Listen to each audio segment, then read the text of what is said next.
Well, hello, my friends. Welcome to Granny B's house. Are you having a good day? Oh, I hope so. Granny B's having a pretty good day. And you're remembering to be kind to the people around you, right? You're treating everyone the way you'd like to be treated. You know what we're doing when we do that? We're making this world a better place. Well, I want to tell you that I have the sweetest book today that is making the world a better place for Horace. I want to read Horace because it's just a good little story and it's a good lesson for us. Horace is written by Holly Keller, and it's just one of those feel-good stories. So I'm going to get out of the way so you can feel good. Horace lived in a small pink house with his parents. He had his own room and his own toys, and every night at bedtime, Mama told him the same story. We chose you when you were a tiny baby because you had lost your first family and needed a new one. We liked your spots and we wanted you to be our child. But Horace always fell asleep before Mama finished the story. They were a fine family. Horace played checkers with Papa every night, and Mama knit him special slippers so his feet would never be cold. Sometimes when Mama made Horace eat his oatmeal and brush his teeth, or Papa made him wear his boots, Horace wished for different parents. But most of the time, he was happy. Mama planned a party for Horace's birthday. All your cousins are coming, she told him. Mama made Horace's favorite stew. She baked a big birthday cake and everybody sang. But Horace was sad. My spots are silly, he said, looking around the table, and I'm all the wrong colors. Later, he tried to turn his spots into stripes, but that didn't work.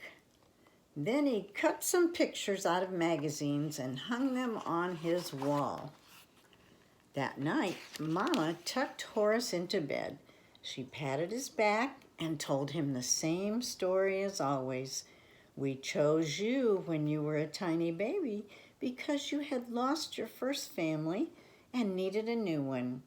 We liked your spots and we wanted you to be our child. And as always, Horace fell asleep before the end. He dreamed about being someplace where everybody looked like him. In the morning, he stuffed some money and a few things into his pillowcase. He left a note on the refrigerator. It says, "I'm going to find a family where I belong."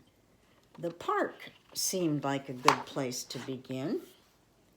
A traveling carnival had set up near the duck pond, and he bought some cotton candy.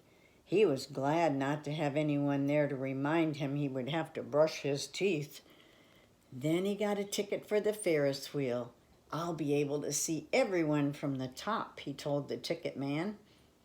But when he looked down, everything was too small, and his stomach felt awful. The carnival was crowded, so Horace took the boat across the pond. He hummed a little song to help him feel brave. Then he saw them. A big family, all spotted just like him, was having a picnic under the tree. Horace sat down on a bench and watched. "Come play with us," the littlest one called when she noticed Horace sitting by himself. And Horace went to join the others. They spent the whole afternoon playing games. Horace had fun, and he liked his new friends. "Time for one more game before we go home," the mama called. They played hide and seek. Horace hid behind a big rock, and he waited and waited. The sun was going down, and the air was chilly. Horace's feet felt cold. He thought about his slippers.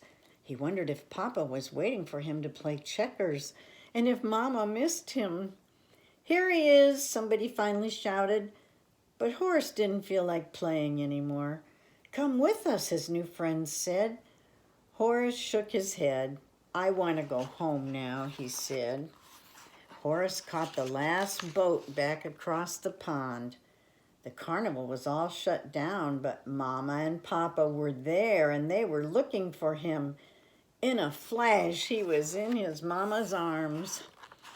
At bedtime, Mama told Horace the story again.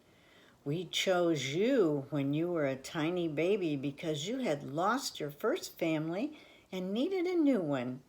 We liked your spots, and we wanted you to be our child."